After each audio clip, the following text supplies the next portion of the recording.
In this video, we're going to purchase a new property in 2025, in a future year of this plan, and turn their existing property into a rental property.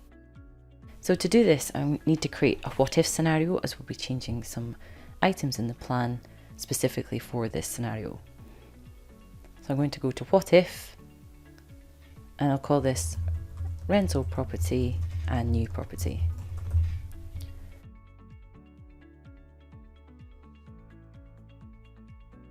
So there's already a property in the plan, which is their family home, and in a future year of the plan, they'd like to change this home to rental property and purchase a new property. Now in Voyant, there isn't a way to step change a property type, so we're going to have to use a bit of a workaround by changing the type from the outset. Now this won't matter throughout the plan as long as it's not sold before it becomes a rental property, and I'll show you what I mean in a second. First, we need an event on the timeline when this is going to happen.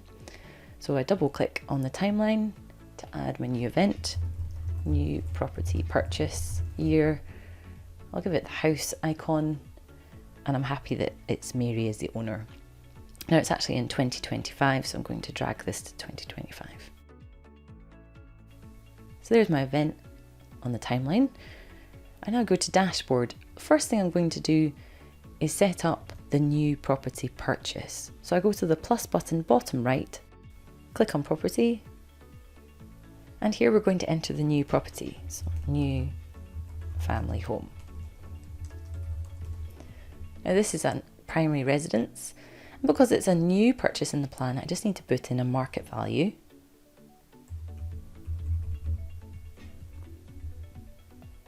And make sure I select, is this a future purchase? Yes.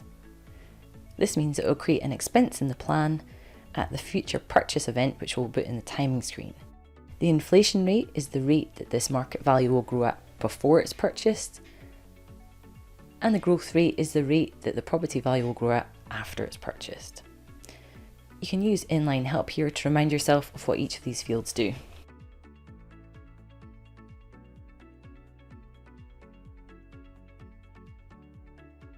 Now I go to timing, and I make sure the timing is set. New property purchase is the start event, and we're going to assume for this model that it's held until the end of the plan. So done.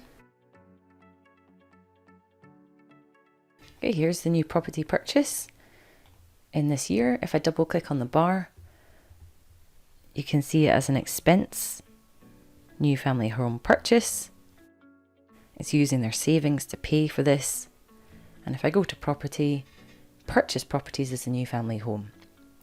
Now we currently still have the first home in the plan.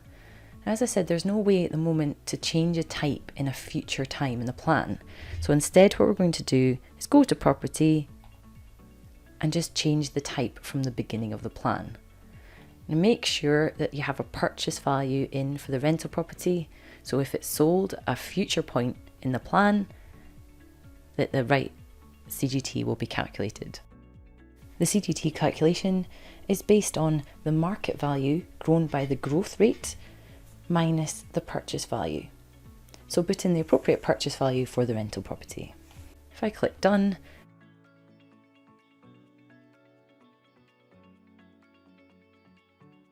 so yes, it's not actually a rental property for the first 5 years of the plan, even though we've said it is from now, but it's a bit of a workaround to say that when it's going to be a rental property from 2025, and then if it's sold in this model or in another what if, at a future point in the plan, it'll have the CGT on it. Thanks for listening.